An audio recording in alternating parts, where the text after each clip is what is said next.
danga tuni hala to ga ren tefe ka fo danga to wa ajara choche yi danga to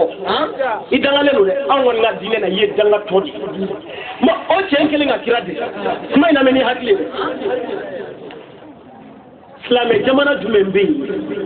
no Islamé jamana ma uyere labra ko kirade sala o Islamé jamana be ya jembe no anga jembe anga na malaya malla woni mu nganye tabulo be fara yogonga iwa hadia iwa hanta itradia ishadiliya ndashila nga be fara la yogonga ya kata marché gizoro ba sambe kama be amma jaanye demo ga ya hali min wote maluga afolu re ndate sambe mais onyini ngade o ikila ka sunaya kila watu nateo kila nini na asina akwaya kila makeleke osma ikana kila ni lati walau kunta fawzan ghaliz alqalbi lan faddu min hawlik alakum wa muridu kama mais la même béo c'est afro de l'utala il est ayate hadithate idimina yake ibo kuma taki do ma sawe ama be amo na mi sabali mo nyini ngale ya ika dalu muye abi bende bidadu de bidate be okay bonne ngira nyini ngali me no dagaraw ki ka dimenjira ko donne me no dagaraw me muna indika ni sonja jira ko do bangena ega ni class ma ko wala ei ka dimine jira ko donne me ni sonjara ko do bangena adi ko se mais do yi dakara do yi haram hakili dume ne de fi ka to ne sa fula dike be ka wole ka rajula ay me ma ni karam go be am se ka sigi ka kuma fo ni sigi wo me otoy ni yere ni sonja ko Muhammadu bangina wal makira hijrala wal ma achira wal ma abangi adin bangina ona ni sonja sraf befe qur'ane yo otal ni mu qur'ane aya mi ne mbora kaka kafo aya were ni sonja ni Muhammadu minum bana feno fle atigu boke ambere boke imo ludukela imi se mo luduke ambe boke o jume suwaro manati ko le concours te organe de wa fambefe ko mo ga aju mun ka dala pouvez la ga comme bo la pe ordinateur bala premier tay mutwe akuma tra ga mo lire ne ko ngom ko re druti 10 dollars na ko ay du mo libe ka suro ko ne druti la mais yini ngade ko créer ko ne druti organe de aw ma ke ko jubi me ka wadu le organe de ko jubi otoy aflana ni misiri ko mi dala ambe ya ngumeke ande dumuri ba ko biya ande mo wole ka bo fa mewa mo mle ke misiri ra almami ando wole be amen ni almami spécial de wole mali fam be ke ya tabolo pe ba uni ngade ko tira de la ko be ay kira mo ke me ko yo ke me o daga me on ka wajuru organiser o de be fay e misiri ko ka mi sonja no e o ma ka mi sonja ni Muhammadu o de ka boa ka mi sonja ni misiri ko o toy ni anga islamé kalaro ni sandiba ande tati do kewa kalaro be ba ke malle abe afwane kalaro be sawo sawo bi sedike uka dinta ni kala mu ka ajira mo hola unyini ngade ko kira yo kewa kira pe mo ke nga ambe bu o toy wajulu organiser konyo ke yoro kam osi ka wajulu ke osuna konyo yoro kira yo kewa afra na dumine ke le wajulu be ke am tawla so be organiser la bebo ke kele tala kasoro kirama otu misiru kono na mena safatli ngo be pendrich tabiuka ko safakati ube juru ta da misiru kono ko safakati ni ngali ke de bo juru tube kira ka misiru la o ma ke plat de la na ambe okeya onyena me ko ngo wajulu ti ko kira bangeni misonja tanfume ko mai meni kai otu kira ka misiri la cɛw ni musow ni ɲɔgɔn cɛ différence tun ye dɔɔnin de c'est à dire safa kelen safa fila ɲɔgɔnna de b'i bila musow bi jɔ cɛw kɔfɛ kira ka misiri la mais an ka misiriw la yan wala wa yeso fula de jɔ muso ka pari cɛw ka pari dɔw yɛrɛ taara kungo ba wuli dɔw yɛrɛ bɛ o ba siri o tɛ misiri jumɛn kɔnɔ yan mais kira y'o kɛ wa a ye kira mun o to yen wajulu organiseli sufɛlaw la k'a sɔrɔ don gansanw bɛɛ b'o kɛ yan n tɛmɛn'o kuma la kira y'o kɛ wa ayi kira m'o kɛ wajulu kɛcogo kira y'o kɛ o mais o dagara mais anw ka nisɔndiya k'a bɛn n'a ye ko rabiu awali tile 12 su ko kira ka faleli san kunbɛ don an bɛ wajulu sigi k'o de haramuya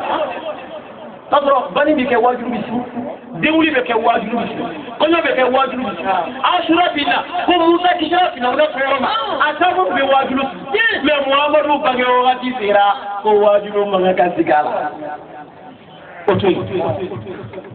sunkalo mana don a don fɔlɔ misiriw bɛ suntigɛ organiser minnu ti mawuludu kɛ kira ye suntigɛ organiser misiri la de kira kɔni ko n'i ye sunbagatɔ suntigɛ a ka ɲi mais kira y'a organiser misiri la wa ayi don gansan minnu bɛ yen nafila don dɔw bɛ yen suntigɛw bɛ organiser misiri bɛɛ la mais o ti kojugu mais ka wajulu de organiser k'a bɛn kira ka bangeli san kunbɛ kan k'o ma ɲi o to yen sunkalo kɔnɔ nafila min bɛ kɛ misiriw la yan an bɛɛ b'a sigi u ko kira y'a kɛ ne ko problème t'o la mais sunkalo tile ta laban u bɛ dɔ kɛ su daminɛ na ka taa tɔ kelen kɛ su dibifin na 1 heure wagati o ɲininkali ko kira ye nafila fa fila tɛ o heure la wa u bɛna f'i ye ko ayi mais munna aw ye fila kɛ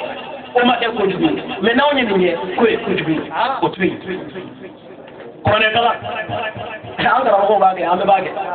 ni min fa sara ni waritigi don n'a ko ayi na an bɛna kuranɛ kalan fajiri b'a sɔrɔ an bɛɛ bɛ yen parce que ni kuranɛ kalan banna 1000 bɛna di o ka d'an ye dɛ o ma ni jɛ sɔgɔmada joona fɛ ka 1000 di ma baden bɛ baw la an bɛɛ bɛ taa o la yan taabolo bɛɛ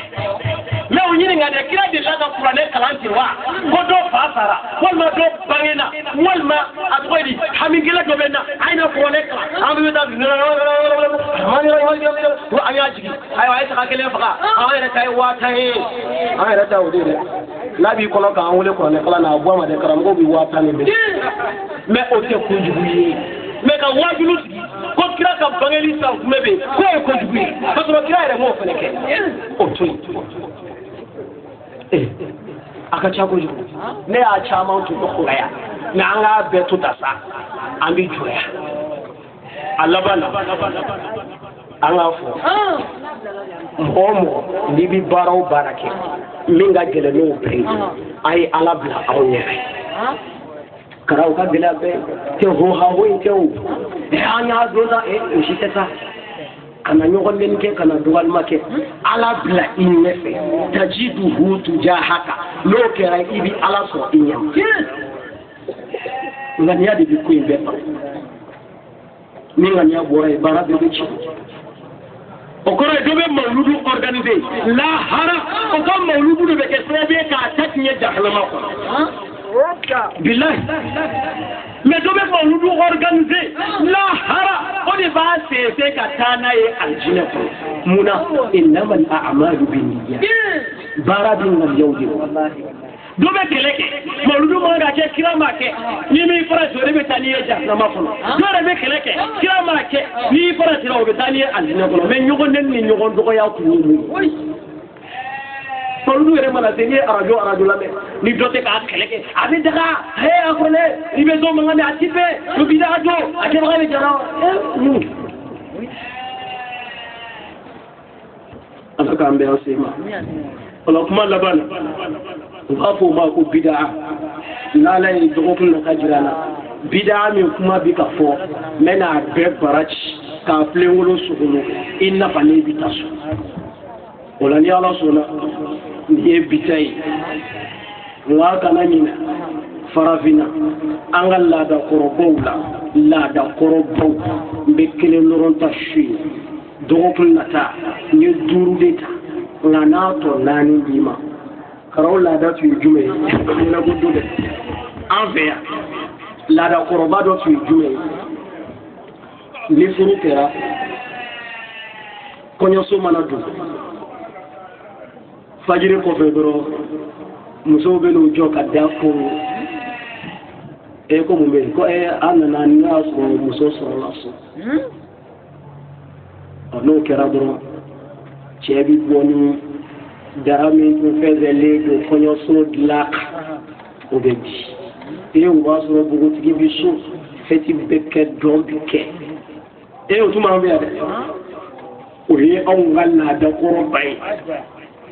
n ye laadakɔrɔba 5 de kan n tun ye farafinna de f'i ye n bɛna nin kelen ta Mali kɔnɔ yan k'o de f'i ye mais laadakɔrɔba in tun bɛ yan kara mun y'a to kara mun y'a to jogo halakira farafinna yan den ba n'a tun yera k'a denmuso ma sɔrɔ muso tun bɛ taa yɛrɛ faga de ko da 2 t'a lakali ale k'a mɛn k'a denmuso ma sɔrɔ bilahi o de y'a to siya dɔ tun bɛ yen ni denmuso tun commencera ka kɛ npogotigi ye dɔrɔn u b'a kalifa kamalen dɔ la u b'a fɔ ni i ka kalifamuso ye o tun bɛ k'an fɛ yan a n'o kalifamuso in u bɛ si so kelen kɔnɔ u bɛ si dilan kelen kan ale de bɛ muso in ale de b'i janto a la ale de b'a kɔlɔsi bandiw ka bandiya ma ale de bɛ muso in kɔlɔsi k'a ladon i n'a fɔ a furumuso mais ale dilan de t'u ni ɲɔgɔn cɛ o la ni cɛ bɔra o muso nɔfɛ o cɛ in o don ale b'a disi gosi a ko kabiri ala kan da ma faden jooju faden t'o dɔn wa kabiri ala kan da ma jɛnɛya kɛ k'a sɔrɔ seli tɛ yen sun tɛ yen misiri yɛrɛ tɛ yen o tun bɛ an fɛ yan Mali la yan o la n'o kɛra ni muso in dira cɛ ma o cɛw n'o y'a sɔrɔ muso in bɛ so o kameleni a bɛ laja a bɛ bonya karamaw bɛ k'a ye darajaw bɛ k'a ye bonya bɛɛ bɛ k'a ye k'i sera ka muso in wɔlɔsi nka anw ka bi tile in na ni faratira cɛ ni muso so kelen kɔnɔ sitanɛ musabanɛ manzini buntile manzini buntile an bɛ hawujalen hawuja fɛ a nana ye k'a fɔ kɔɲɔso bɔ o bɔ a bɛ taa sɔrɔ muso dɔ tɛ so a bɛ ko olu du bɛɛ ka malo ye ko karisalakaw di yan k'a ma sɔrɔ so a kɛra maloya ye nka bi mun bɛ kɛ debi i bɛ bɔ muso nɔfɛ u b'a fɔ kara Maimuna kɔni denmisɛnnin cini a ma don ye don yɛrɛ maa ye walayi den 5 dama de b'a bolo jamana min kɔnɔ den min ma don ye don maa ye den 5 de b'o bolo o de bɛ fɔ ko denmisɛnnin cini n'o kɛra maakɔrɔ ye don o don a fɔ kamiyon tɛna to ka yala o nɔfɛ a denw kɔnɔ don muso min ma don ye dɔrɔn don maa ye den 5 dama den 3 dama den 2 dama n'o ye don ye don min don a bɛ gɛlɛya dɛ mais kara an b'a fɔ ko ka nin laada in sigi a ye cogo dɔ bɛ yen silamɛya ko k'o tɛ man ɲi ka d'a kan tuma dɔ la lebu min b'a kɔnɔ ka d'a kan tuma dɔ la maloya min b'a kɔnɔ ka d'a kan tuma dɔ la tumasulu min b'a kɔnɔ k'a sɔrɔ a bɛ se ka kɛ denni yɛrɛ tɛ jɛnɛyakɛla ye bin kɛra a kan denni yɛrɛ tɛ tulonkɛla ye o n'a ɲɔgɔnna sira minnu bɛ se ka sɔrɔ yen silamɛya y'a ye tuma dɔ la o maloya a n'o tumasulu k'o tuma furu ye sutara ye o tuma cɛ ni muso u b'u ka ko kɛ sutara la ten u yɛrɛ dama de b'u ka gindo dɔn a nana kɛ ten an tora ka taa ten sa a laban gɛlɛyara ne tɛ mɔgɔ tɔgɔ fɔ n tɛ quartier tɔgɔ fɔ mais ne alimami dɔ ye Mali la yan a ye denni furu san 13 lakalile tɛ dɛ a fɔra n ye tɛ dɛ n yɛrɛ ɲɛ san 13 kɔɲɔso bɛna don su min na kɔɲɔso bɔra fajiri min na cɛ y'a ka da yɛlɛ a y'a sɔrɔ muso ba sigilen bɛ da la lahi 4 heures a yɛrɛ ka fɔ la a ye da yɛlɛ dɔrɔn a ɲɛ bɛ muso ba sigilen na a yɛrɛ ja tigɛra a ko n buramuso a kɛra cogo di a ko n na nin ye koyi n nana an ka ɲɔgɔn ye cɛ ko ko mun kɛra a yɛrɛ siranna peut-être dɔ de fatura o don n'a ɲɔgɔnnaw a ko o tuma n buramuso a kɛra cogo di a ko n nana kangari de bɛ yɔrɔ aw alimamuw fila ka ko ka ca n denmuso a tɛ so dɛ n yɛrɛ b'a kalama o kɔrɔ musokɔrɔba laada tun ye k'a minɛ ka taa sumala k'a kɔnɔ ye a ko o tuma a tɛ so dɛ n yɛrɛ b'a kalama mais ni mɔgɔw nana i ɲininka a fɔ k'a bɛ so alimamu ko ka nkalon fɛnɛ kɛ a k'i b'o de fɔ n'i b'o fɔ furu bɛ sa o don bilahi alimamu ko k'ayiwa ko n y'a mɛn dugu jɛra parce que olu tun b'o laada in bila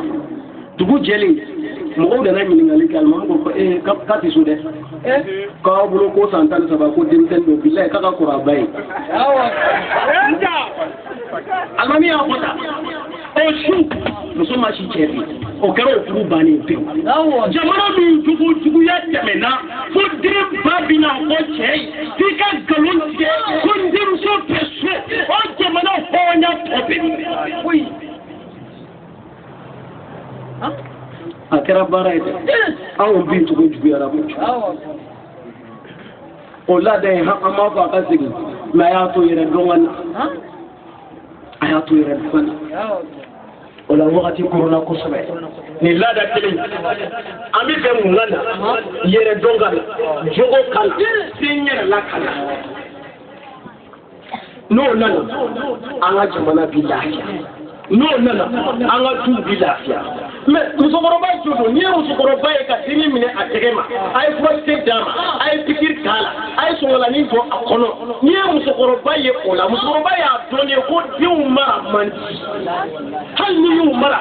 anw ka bi cɛw la hawla wala quwwata illa billah kana kɛlɛ bi kɛra muso ma sɔrɔ so i bɛ cɛ dɔw yɛrɛ ye kɔɲɔ kɔfɛ o bɛ yɔrɔ bɛɛ kɛ mankan ye a ma sɔrɔ so a y'a nafolo ja a ma sɔrɔ so k'a sɔrɔ ale yɛrɛ bɛ kuru kɔfɛ ale ti so dɛ a tɛ kungo kɔnɔ a tɛ ji sanfɛ ale bɛ kuru kɔfɛ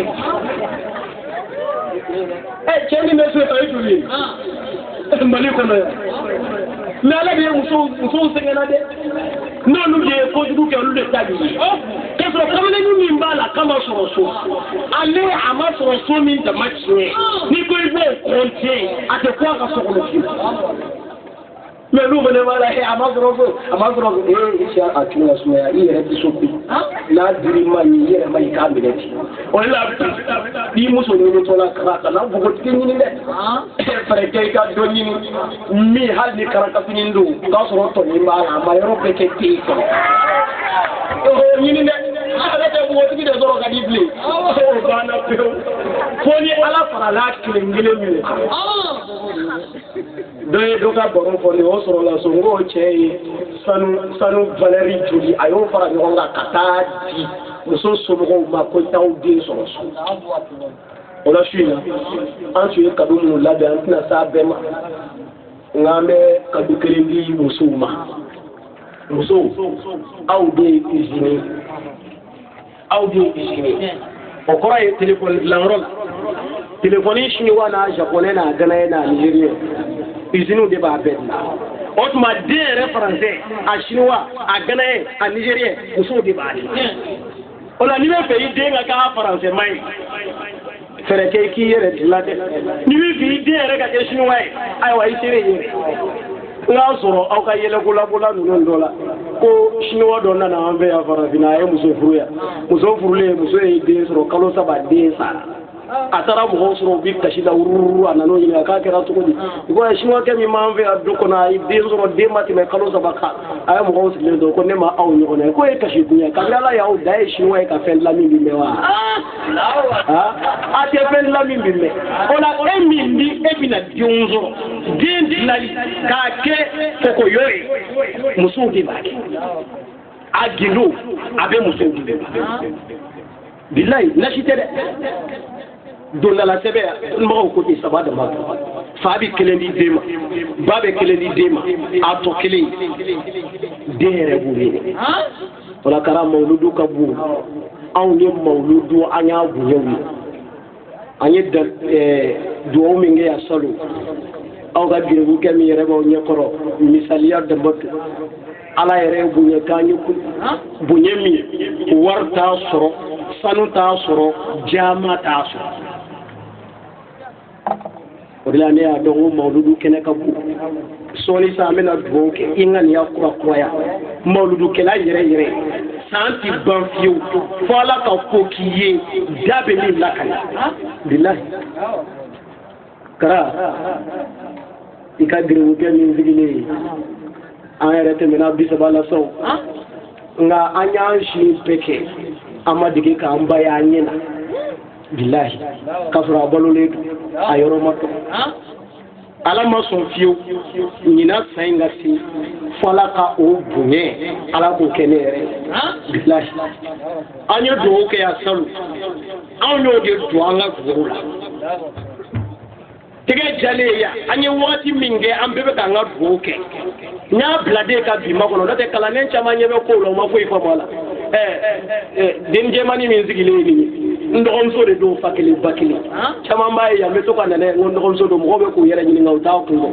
ne de taara Côte d'Ivoire ka na n'a ye bilahi mais a sɔrɔla cogo di ne ye si in bɛɛ kɛ n ti n b'a yɔrɔ dɔn mais a bɛ Côte d'Ivoire mais a bɛ dugu jumɛn na a bɛ yɔrɔ jumɛn a dɔnnen tɛ o de y'a to Tarawele ko kuma na n bɛna nin de kɛ ka kuma datugu i k'a dɔn Mawuludu ko tɛ tulonkɛ ye k'an ka cɛkɔrɔba bɛ yan Ba Kulubali n m'a kuma lakala ye ba Ajatiti bɛ yan kalandenw bɛ yan u bɛɛ b'a ye dɔrɔn ko n dɔgɔmuso dɔw bɛ yan u t'a kun dɔn n y'a bila ka su in lajɛ kɔnɔ ka d'a kan anw y'o de don an ka dugu la o la aw janfali kama tɛ n k'a fɔ i ye i yɛrɛ k'a dɔn i bɛ ka ko min kɛ su in na ko ba don kana kɔrɔfɔ su in na ɲɔgɔnna de ma ca o de y'a to n mɛnna n'aw ye su in na n bɛna dugawu kɛ parce que an donna hadara kɔnɔ sa o zéro heure tɛmɛna nin y'an donnen juma kɔnɔ ka ban kira bangena ka kɛ ni don min ye n'o ye rabiu awal tile 12 ye nin y'an donnen a kɔnɔ namugɛlɛya anw bɔra yan de n ko ne ba bɛ kɔnɔwari n'o ye Côte d'Ivoire a yɔrɔ ma dɔn a suguya ma dɔn a balolen don a salen don o si ma dɔn ka d'a kan an bɛ bɔ ɲɔgɔn kan tuma min téléphone tile tun tɛ bilahi mais an bɔlen yan ne ni n jɛɲɔgɔnkɛ min dara Ba Sulemana Dito karan bɛ ka kabako de ci bilahi ala ko t'i jalo an bɛ taa don min ne tun bɛ kaliwa dɔ la kalandenw b'a kalan ne bɔra dɔrɔn ne k'u ma n ko n bɛ taa voyage dɔ la n bɛ taa Côte d'Ivoire kara don wari tɛ ne kunna Orange Money ka 50 de tun bɛ yen n ko 50 yɛrɛ n tun kɛlen bɛ k'o bila n ko kalo bɛ sa dɔrɔn n bɛ sotigiw ka wari d'u ma mais n bɔra kaliwa la dɔrɔn ko dugawu jaabilen don e ye dugawu min kɛ Mawuludu la k'a jaabilen don wuli ka t'i ba yɔrɔ ɲini bilahi ne ko Tarawele ma n taara n ko n bɛna taa dɛ n taa Côte d'Ivoire e k'i bɛ taa mun ye n ko n bɛ taa n ba yɔrɔ ɲini i b'a yɔrɔ dɔn wa n t'a yɔrɔ dɔn mais a kɔni fɔra n ye ko dugawu jaabira wa n bɛ taa Tarawele ko ja e yɛrɛ ye karamɔgɔ ye i kelen ni yala mankan sa dɛ yan fo Côte d'Ivoire i kelen a ko a ka di n ye ka t'i nɔfɛ mais wari tɛ mun n terikɛ don dɛ a ko wari t'a kunna ne ko wari tɛ ne yɛrɛ kunna sa nka 50 kɔni bɛ n kun mais 50 in ka taga Côte d'Ivoire dugu min don Korogo o ni yan cɛ 4000 mɔgɔ 2 8,000 n ko wari tɔ bɛ to 2000 n'o kɛra n na tagama n sen na ka na dɛ n ye Tarawele lajɛ a ko a bɛ fɛ ka taga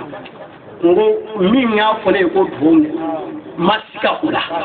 n ko Tarawele ma na an ka taa seginni o bɛ ala bolo an wulila ten mais kabako min bɛ voyage kɔnɔ voyage kɛli ani bi cɛ jate minnu bɔra ka na se bi ma karaw de kabako yɛrɛ o de la n bɛ k'an lakale an wele yan k'an ka minɛnw cɛ ka taa Côte d'Ivoire ka na se bi ma bi a bɛ bɛn tile 100 ani tile 14 ma ala ka kuranɛ o bɛ bɛn sura 114 ma bilahi sura o de la n k'i ma n ko ne bɛ kuranɛ de f'i ye yan n'i sɔnna dɔrɔn i bɛ ala ye ala yɛrɛ sɔnna Mawuludu su ka bɛn ne ko o voyage kɛli ni bi cɛ tile 100 ani tile 14 ala tɔgɔ dɔ bɛ yen ko jamiu ni ala min bɛ fara ɲɔgɔngali kɛ anw faralen filɛ ɲɔgɔn kan yan o jamiu valeri o fana bɛ bɛn 100 ani 14 ma kara anw wulila ka taa an taara an ye voyage in daminɛ an yɛrɛ bɛ ka taa la an t'an taa yɔrɔ an cunna dugu in kɔnɔ an ye tile 2 de kɛ an bɛ ɲininkali kɛ an bɛ ɲininkali kɛ an bɛ ɲininkali kɛ ka su kelen kɛ san wɔɔrɔ o don ne yɛrɛ jigi tun bɛna misɛnya dɔɔnin nka n ko mun y'a to ɲini voyage in daminɛ n ko n t'o lakale maa ye su kelen san wɔɔrɔ taga yɔrɔ t'an na an sigilen tora ne yɛrɛ ye n ka telefɔni bɔ n dɔnbaga minnu bɛ Côte d'Ivoire k'olu wele wa n k'an bɛ fɛ ka si yɔrɔ sɔrɔ Korogo yan dɛ ko mais e taa Ansarudine mɔgɔw ka yɔrɔ e yɛrɛ ye mɔgɔ dɔlen ye Hayidara ka mɔgɔ la taga Hayidara ka mɔgɔ ye n'i taara dɔrɔn i ka ko ka nɔgɔ n taara yen dɔrɔn kara a don y'a sɔrɔ 400 de b'an kunna wari banna 400 ne ko Traoré fa ngo kɔngɔti mɔgɔti kɔngɔ tu kɔnɔbara la k'i ka ɲinifɛn bi sɔrɔ dɛ an ye cɛkɛfirila dɔ ye u bɛ cɛkɛ dɔ fila feere 200 ne ko taara an k'o san ani jɛgɛ an ye dumuni k'a su kabini Ala k'an d'a ma ɲɔgɔn kɛ k'an wolobadenw an tilal'o la tuma min dɔrɔn an ye information sɔrɔ ko an taara ka yɔrɔ fila ye ta ye an tagara an se yen fɛnɛ ka na bɔ dibisogo ye a y'a fɔra mɔgɔ min ko la fɔri kɔ mɛ dibisogo nana di ani minfɛnw o y'a sɔrɔ an fara mɛ anw ye tagama min k'a tile la o dumuni tɛ se k'an lajɔ dɛ an ye dibisogo in bɛɛ dun k'a ban cayi ka boisson min y'a kan ka sɔrɔ k'an da ka sunɔgɔ garami kuma in tile ka d'a kan an bɔlen Mali la yan ka taa se fo Côte d'Ivoire ani mawludu don cɛ c'est-à-dire an ka wulili ka bɔ ne ka quartier la ka munumunu kɛ o de bɛ 114 ma n'o ye kuranɛ sura ye mais an donnen mobili yɛrɛ kɔnɔ Côte d'Ivoire taga an tunnen Côte d'Ivoire ka na se bi ma o fana bi bɛn tile 100 ni tile 13 de ma o bi bɛn Ala tɔgɔ min ma ko ne Ala de bi to yen bada baaki a bɛ bɛn o valeur de ma o la Ala min b'an bolo mawludu kɛnɛ yan fo lahara kɛnɛ ka na se ka fiyewu Kara an tora munumunu na an ye famille ye musokɔrɔba ka du an y'o ye don min o ni bi don in cɛ a bɛ bɛn tile 111 de ma o bɛ bɛn Ala tɔgɔ min ma valeur la kɛɛfi ne Ala de y'aw wasabaga ye o don de ne wasara bilahi Kara an sigilen o yɔrɔ la ni Traoré an ye du ye yɔrɔ min na yɔrɔ an ma don du kɔnɔ fɔlɔ dɛ n sigilen yɔrɔ wari fila ka na Orange Money na 6000 ele mo join ni numéro la gente numéro do foni siro la ne ta don jodi wa orange billahi fo bi ne ta don folo jodi wa orange ne ni sigara la folo yu kunwe de an won ba ko ka tadi ka ala kara angere ka duyi amamba e folo de me metamba ye dun ani biche obi betle kemeni talima obi be kuranɛ sura jetida la sura kemeni sura tan o ye suratul nasri deme ko fo sura kara anzegile ka bo fa shire la ka chumballe oni biche obi betle keme ani tile kile de ma o de kɔrɔ ko ni Ala ye duwawu minɛ amina o bɛ bɛn o valeur ne ni n ba ye ɲɔgɔn ye dɛ bi ko n'an bɛ ɲɔgɔn sɔrɔ téléphone na n yɛrɛ taalen k'a ye nin ye n dɔgɔmuso in ye kabini Ala k'an da ma dege k'a ye n ye jɔlɔkɔ don o sen na yan n ko n'an ka na Mali fana chiffre bitigi k'i kunkɔrɔta maaw k'i ye ale tɔgɔ ye Fatima tɛ ye n'an b'a wele Bintu o la an kana bɔ Ala sɔnna ka nin bonya kɛ anw ye duwawu min kɛ kalo n ko mawludu sugu ye a diyara an ye a bonyana ma ani caméraman ani minnu nana zikiri d'anw ye cɛ kunda muso kunda k'u bɛɛ lajɛlen sara bɛ Ala ye bolo ka da kan adamaden ko wa ma taf'alu min khairin ya'lamuhu Allah i mana hɛrɛ ko o ko kɛ ko Masa Taala a b'a dɔn siga foyi t'a la nin kɛra Ala ɲɛna wa nin ye seereya ye dugukolo ye seereya ye i ka sabara ye seereya ye wa i yɛrɛ fana ye seereya ye nin kɛnɛ ninnu kan donc ko wa an laysa lil insan illa ma sa'a adamaden i tɛ foyi t'i ye i yɛrɛ ye mun kɛ donc nin kɛnɛ ninnu i nana Alakira kanu kama siga foyi t'a la Ala ka kanu ale ka bolifɛn bɛɛ lajɛlen n'i ye Alakira kanu i ye Ala kanu n'i ye Ala kanu i bɛ don alijinɛ kɔnɔ donc foyi ma an se yan nɔ ni Alakira kanu tɛ donc an ka Ala wele Ala kana an bɔ nin kɛnɛ kan fo haju fɛnɛ bɛ anw na yan nɔ k'Ala k'a bɛɛ lajɛlen nɔgɔya anw ye mɔgɔ fɛnɛ b'anw na k'Ala k'a bɛɛ ɲɛ anw ye maa minnu ye banabagatɔ ye u ka bana Ala k'a nɔgɔya maa minnu ye bɛ furuko Ala k'a furuko bɛɛ lajɛlen sabati maa minnu bɛ sɛgɛn b'u la Ala k'u ka sɛgɛn Ala k'a wuli k'a falen hɛrɛ caman na haminakun wɛrɛw an da sera ma se maaw Ala k'a bɛɛ lajɛlen nɔgɔya ko Ala k'a bɛɛ sara Ala k'a bɛɛ sara n'a fɔra Ala k'i sara ka na digi la i ye ɲuman kɛ alhamdulillah o ye saraba ye i ye juguman kɛ fɛnɛ i b'a dɔn k'a fɔ o man ɲi donc Ala k'an ka sara kɛ sara ɲuman ye jaza al awfa sara bɛ ka bon sara bɛɛ lajɛlen Ala k'a nɔgɔya an ye donc comme jɛ y'a fɔ cogo min na su kɔrɔ ka ban dumuni tobilen don nka an kana wuli an bɛɛ k'an tɛgɛ don dumuni na dumuni a ka ca donc o bɛna tila k'a bila a bɛ nɔgɔman ta la a b'a dun a dabɔra aw kama mawludu wɛrɛw la i tɛ se k'a fɔ k'i bɛ tɛrɛkɔnɔmɔgɔw bɛɛ lajɛlen na duguni mais nin duguni alhamdulillah bɛɛ bɛ se ka se ka don a la donc a y'a jija a k'a dun فقمنا أفنقا دوسرا بركة لا هيننا دونك أمنا دوك بلا جليكي همنكو إكا يرى على لا أنت دوك على ولي أنني بألا بلو كذا مقولت أصلا كنا أني ميزو تقولوا ده بقول أفو أمينة وني ملكوا أمينة بلوم بلا جل مجال الصمد الذي لم يلد ولم يولد ولم يكن له كفوا أحد نسألك في مقامنا هذا وفي بقعتنا هذه أن تفتح لنا أبواب الخيرات وأن تجعلنا من الشاكرين الذاكرين لك يا أرحم الراحمين يا خير الوارثين يا خير الشاكرين يا خير الفاتحين اللهم إننا ندعوك أن تفتح لنا أبواب الخيرات وأن ترزقنا من حيث نحتسب ومن حيث لا تحتسب يا نعم المولى ويا نعم النصير ربنا ظلمنا أنفسنا وإن لم تغفر لنا وترحمنا لنكونن من الخاسرين اللهم إنا نسألك الهدى والتقى والعفاف والغنى اللهم جنبنا من منكرات الأخلاق والأعمال والأهواء والأدواء اللهم إنا نسألك خير المسألة وخير الحياة وخير الممات اللهم ثبتنا على الإسلام اللهم ثبتنا على التوحيد اللهم ثبتنا على كلمة لا إله إلا الله محمد رسول الله صلى الله عليه وسلم اللهم يا الله ندعوك في هذه البقعة أن تجعلنا من الشاكرين ومن الذاكرين اللهم يا الله ارزقنا جنة الفردوس اللهم من أحيت منا فأحينا الإسلام ومن توفيت منا فتوفنا الإيمان اللهم تقبل منا إنك أنت السميع العليم وتب علينا إنك أنت التواب الرحيم ربنا إنك تعلم ما نخفي وما نعلن وما يخفى على الله من شيء في الأرض ولا في السماء اللهم صل وسلم على سيدنا محمد مفتاح باب رحمة الله عدد ما في علم الله صلاة دائمة بالدوام ملك الله الواحد القهار سبحان ربك رب العزة عما يصفون وسلام على المرسلين والحمد لله رب العالمين.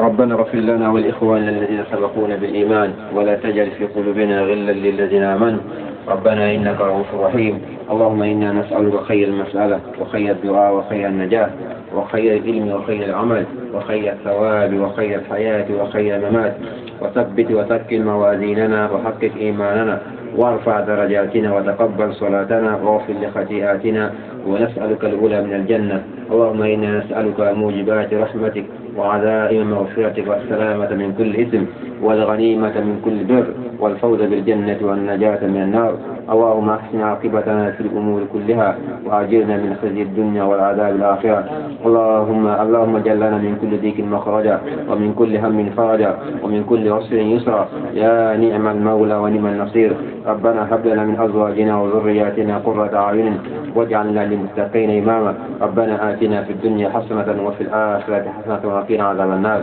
ربنا لا تزغ قلوبنا بعد إذ هديتنا وهب لنا من لدنك رحمة إنك أنت الوهاب سبحان ربك رب العزة عما يصفون وسلام على المرسلين والحمد لله رب العالمين. Alors, ami, Dwawi Mbele, Neulika Nja Allah Hujjati Kama. Dara Neulika Nja Allah Hujjati Kama. Dwawi Mbele, Rifatia, Jawharatul Kamaliya. Unsuraka Al-Khadi Jira Alay. أعوذ بالله من الشيطان الرجيم بسم الله الرحمن الرحيم الحمد لله رب العالمين الرحمن الرحيم مالك يوم الدين إياك نعبد وإياك نستعين اهدنا الصراط المستقيم صراط الذين أنعمت عليهم غير المغضوب عليهم ولا الضالين آمين. اللهم صل على سيدنا محمد الفاتح لما أغلق والخاتم لما سبق ناصر الحق بالحق والهادي إلى صراطك المستقيم وعلى آله حق قدره ومقداره العظيم.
اللهم صل وسلم على عين الرحمة الربانية والياقوتة